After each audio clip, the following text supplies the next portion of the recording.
HSC এক্সামে যেই মারাত্মক ভুলটি করা যাবে না তা নিয়েই আজকের ভিডিওতে আমি কয়েক মিনিট কথা বলবো। কথাগুলো মন দিয়ে শুনবা।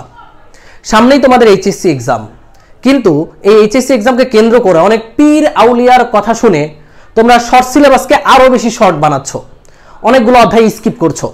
লাইক ফিজিক্সে যে কোনো একটা পত্রে টোটাল 7টা অধ্যায় আছে, তো তোমরা কাটায় কাটায় যেন সিকিউ অ্যান্সার করতে পারো, দেখা যায় যে 3টা অধ্যায় তোমরা বাদ দিয়ে দিচ্ছ। কিন্তু একবারও চিন্তা করতেছো না যে এই অধ্যায়গুলো বাদ দিচ্ছ, ওইখান থেকে যদি সহজ প্রশ্ন আসে, আর যেগুলো পড়তেছো ওইখান থেকে যদি কঠিন প্রশ্ন আসে, তাহলে তুমি মাইন্ড কার চিবায় ফাইসা যাবা, রাইট?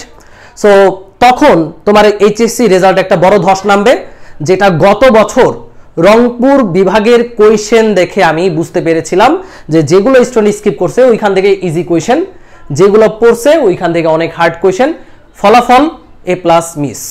তো এই ফলাফল নিয়ে তুমি আবার অ্যাডমিশনেও ভালো জায়গায় কম্পিট করতে পারবা না, ভালো জায়গায় ফর্মে উঠাইতে পারবা না। তাহলে এই কাজটা কি করা ঠিক? এই কাজটাকে আমরা করব, স্কিপ করব? Never skip anything. তাহলে স্কিপ না করে কিভাবে শর্ট টাইমে পড়বো?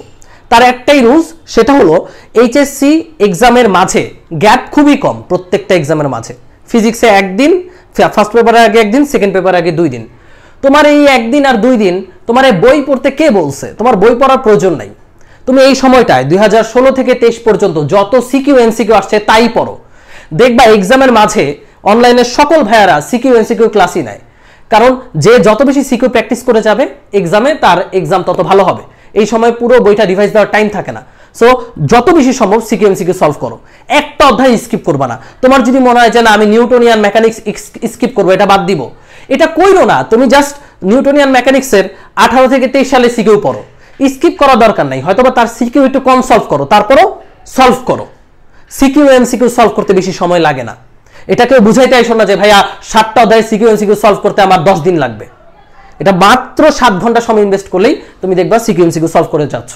এটা line to line, pi two পাই তো দরকার নাই। তুমি পারতেছো বাদ, যেটা পারতেছো না সেটা ট্রাই করবা, দ্যাটস ইট। এভাবেই পড়তে হবে। এখন আমি এখানে লিখছি একটা কথা, পড়তেই হবে যখন, কেন এখন নয়? ধরো তুমি স্কিপ করলা, স্কিপ করে এইচএসসি তে মোটামুটি একটা বাস খাইলা, কোনো মতে A+ পাইলা।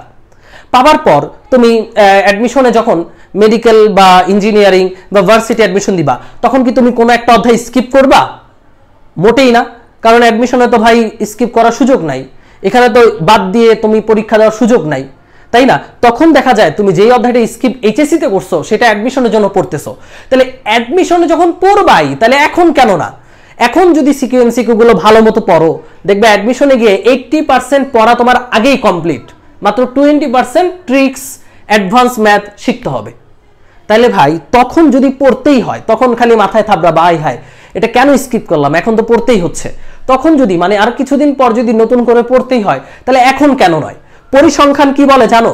যারা এইচএসসি এক্সামের জন্য সলিড প্রস্তুতি নেয় তারাই অ্যাডমিশনে ভালো করে। মোট কথা অ্যাডমিশনের জন্য আলাদা প্রস্তুতি আসলে কিছুই না।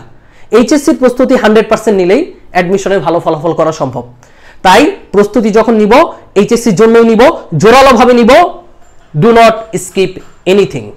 কোনো পীর আউলিয়ার কথা শুনে স্কিপ করা যাবে না। হয়তো একটা অধ্যায় তুমি কম গুরুত্ব দিয়ে সিকিউ এমসিকিউ একটু কম সলভ করতে পারো, but do not skip that.